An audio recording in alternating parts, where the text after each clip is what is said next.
I-Team tonight, a local martial arts instructor booked on almost 3 dozen child porn-related charges, now free to walk the streets. The man's former employees say it never should have happened. Many are now up in arms over the miscommunication at Tulane and Broad that resulted in his release. And WDSU News reporter Travers Mackel live for us at 5 o'clock from the prison with what the I-Team has uncovered. How about it, Travers? Camille, talk about a miscommunication. The judge in this case actually ordered the bond to be increased by $80,000 to a total of $320,000. But because of what appears to be a computer-related mix-up, the bond was set at $80 grand total, and that allowed this man to post and then walk out of OPP. Criminals haven't. Local self-defense instructors Ashley Merritt and Jamie Prescott have followed the case of Matthew Totaro through the legal system for over a year and couldn't believe what they saw this morning in court records. I was horrified. It was like a kick to the gut.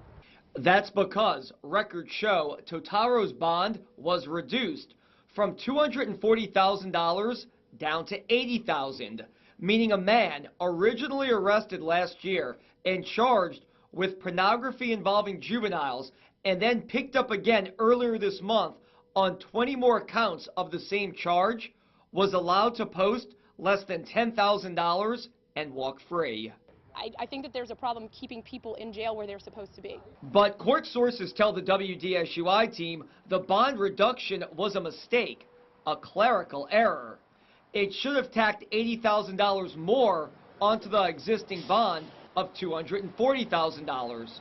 When the court and DA's office realized what happened, they acted, and Totaro was picked up Thursday morning. He should not be on the street at all. Sort of a beginning of a defense. Merritt worries about the allegations and about Totaro's training. For several years, the 26-year-old Totaro led self-defense classes and the Israeli form of martial arts called Krav Maga at his West Bank studio. You didn't do anything? We caught up with Totaro in 2013, following the reports of a series of crimes against women in the area.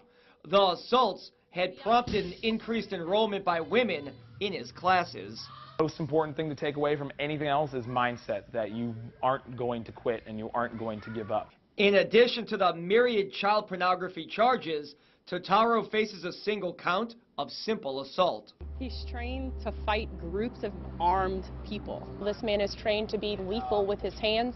He's trained to take weapons away from people who are armed, and he's trained to retain a weapon. There is no indication that Totaro tried to leave town or do anything inappropriate in the hours that he was free. We should point out, according to sources, his bond is set at $320,000. He will be able to post that if he can make it. Frank DeSalvo, a well-known defense attorney, and former Judge Raymond Bigelow do represent Totaro. They did not return our phone calls for comment.